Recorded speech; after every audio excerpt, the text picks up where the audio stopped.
Hello, Team NAVFAC Southwest. I'd like to take some time today to discuss something that's really important to me and really important to the command.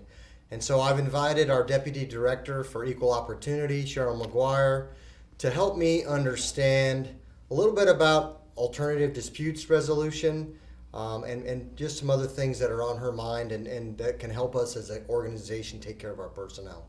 So Cheryl, can you please just real briefly tell me a little bit about yourself, how long you've been here? Yes, sir. And then we'll move forward. All right. Well, sir, I've been in the Navy or with the Navy for 30 years now. I'm just coming up on my 30th year in October, and I've spent most of that time in EEO. I spent 10 years in HR, but that just kind of augmented what I do in EEO, so that was really helpful to me to spend that time. I have a background in communications and in educational leadership, and my degrees are in education and human behavior. So that's about it. I mean, unless you want to know personal things. That helps. I just wanted to kind of let the command know you a little bit because many of them, well, with 3,500 people, it's hard for you to get to know all of them. So I wanted to make sure they knew a little bit about you and your background. And then, as I opened with, alternative disputes resolution. Now, I've been fortunate enough to be involved in a couple, and we've had some really successful outcomes. Mm-hmm. But can you briefly describe what is alternative disputes resolution, or ADR? ADR is a program that Navy offers for resolving conflict, any kind of conflict. So it can be something as simple as, you and your employee, or two employees, or two managers. It doesn't really matter. The idea is that SecNav tells us that we need to bring any dispute to ADR before we try other methods. And so it's a method for resolving conflict, EEO complaints, harassment complaints, union grievances, any kind of dispute, or even just a simple disagreement can be taken to ADR. The difference between that and the complaints processes, all the complaints processes, is that they are each and every one of them rights-based processes. So what that means is there's got to be a winner and a loser. I'm right, you're wrong. Okay? So what that means is you're not able to resolve it to everybody's satisfaction. And that's the beauty of ADR, is it does that. ADR allows for people to resolve their conflicts and each person to get what they need to move on. And so, as you know, I'm a big fan of win-win solutions. And yes, that's why I think it's very important that we use the alternative disputes resolution. Is it a government-supported concept, or is it, or is it unique to government? No, sir, it's not. ADR is the most prevalent form of dispute resolution out there right now. Okay. And in the government specifically, mediation is that and facilitation are the two things that are used more often than anything else. Now, mediation is between two people, and facilitation is a group of people. So if you have a team full of people that are not performing, you can take them to ADR. So ADR is a large umbrella under which lots of things fall. Okay. But government uses mediation and facilitation primarily. And so you mentioned mediation. Mm-hmm. What is mediation? How is it different? And what are the benefits of doing mediation? Okay. Well, mediation is a meeting between two people with a neutral third party there. And that neutral third party is a buffer, if you will, between the two parties. They allow for the best communication. They will help guide you if you need some kind of direction in terms of, how to tell your story. They make sure that both parties get heard. The neutral has absolutely no power to make a decision. You make the decisions, the parties make the decisions, and that's one of the beauties of ADR, is that the parties are in full control of the outcome. The idea of mediation is to reach a mutually acceptable resolution, and that resolution is always put into writing so that people will not forget 6 months from now what they agreed to. And that mutually acceptable resolution is something that each of the parties works through, okay? One of the benefits of mediation, as I said, is that the parties are in control. Nobody makes that decision for you. So if you don't choose to go down a path that the mediation is going, you can say, no, this is not acceptable to me, and we'll go down a different path. So it's a really powerful form of resolution effort because it takes into account everybody's needs. and everybody's story, if you will. So you asked me what benefits mediation has. Right. Working closely with each other and collaboratively, a supervisor and employee can develop a relationship that they didn't already have because they're able to work as a unit. And that's oftentimes what we find is that people are coming to work in ADR because they don't have a unit. And so it helps them, even though it's uncomfortable, and it can be uncomfortable sometimes, not always, but there are times when it's a little uncomfortable. But you can learn to embrace conflict as an opportunity for change, because conflict is not inherently negative, it just is. And so what you do with it makes all the difference in what conflict turns out to be. Since the decisions are solely made by the parties, then they own that decision. And what that means is, if you are able to craft the resolution yourself, you're more than likely to implement that resolution. If I'm the mediator and I come up with a solution for you, it's my solution, it's not yours. And so the ownership of the solution is really important.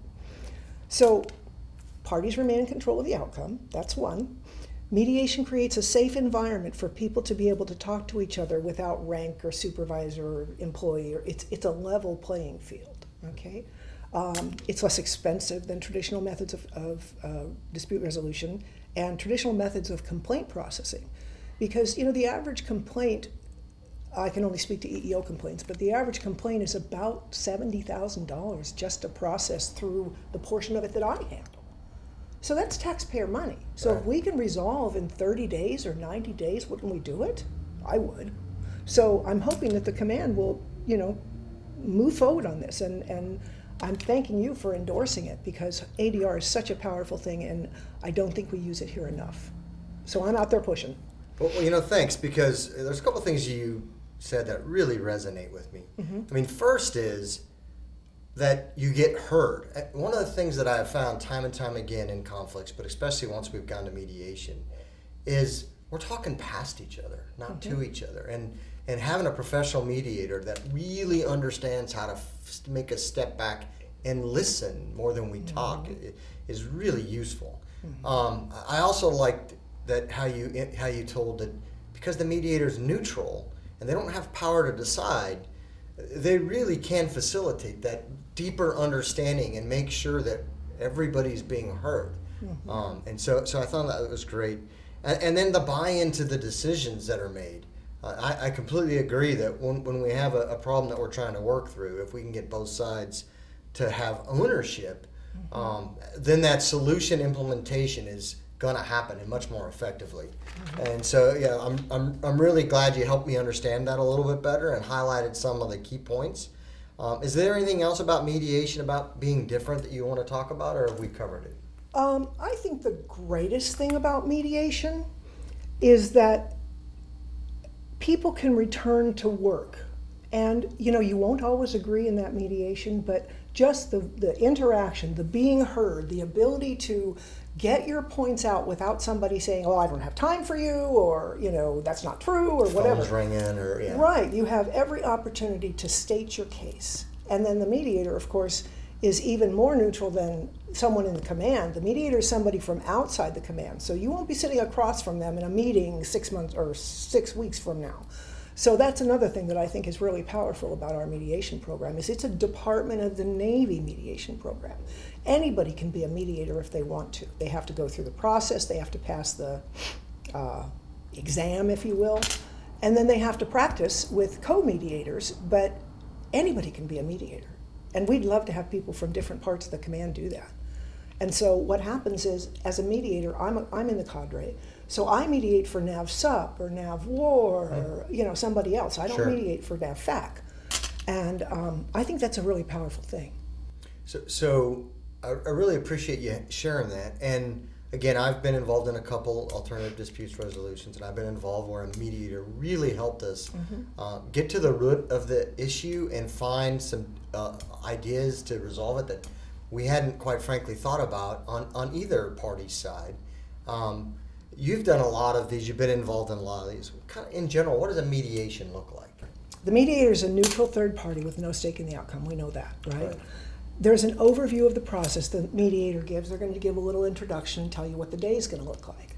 The next thing that happens is uninterrupted time for each party to present their side of the case.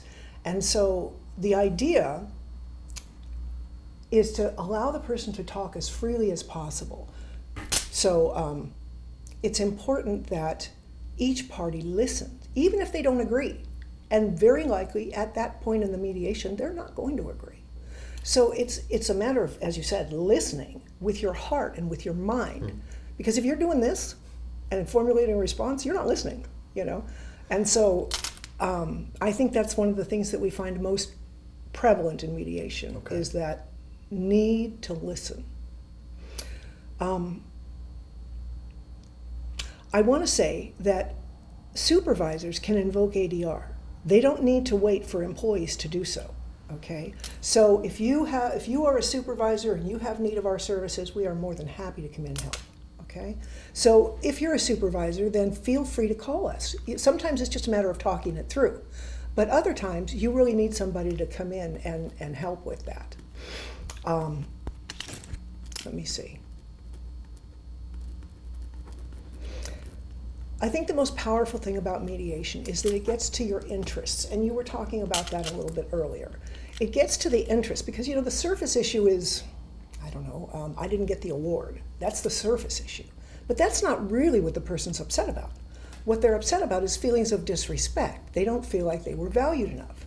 And so mediation brings us to that level, past those surface issues and into the interest. Because if you can resolve that interest, then now you have a resolution that will stick.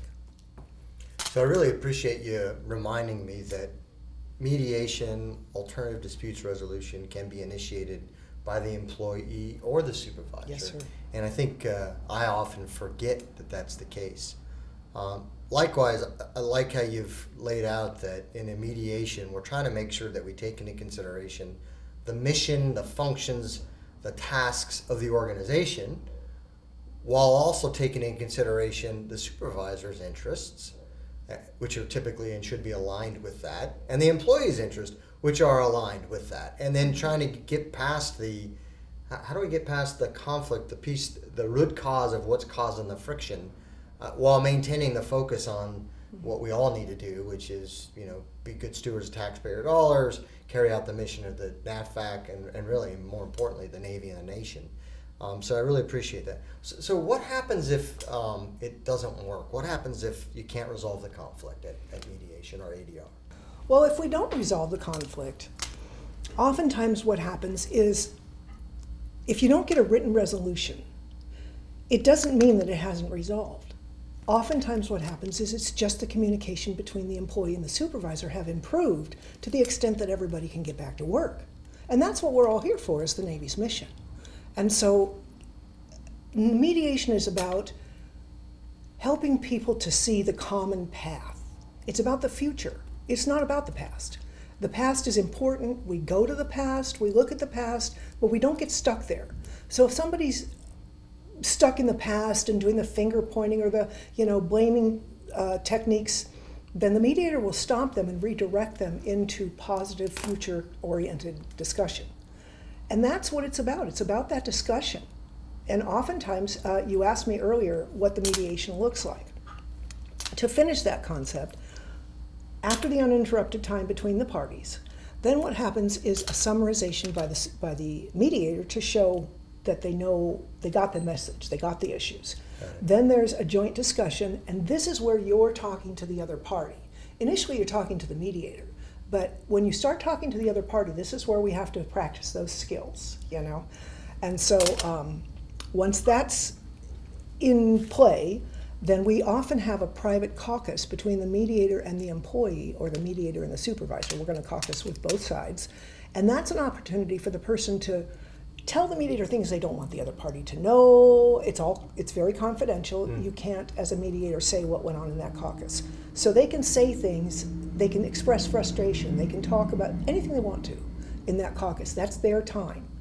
And so once the caucus is done, oftentimes the mediator gets a little information that will help them know where to go the next time.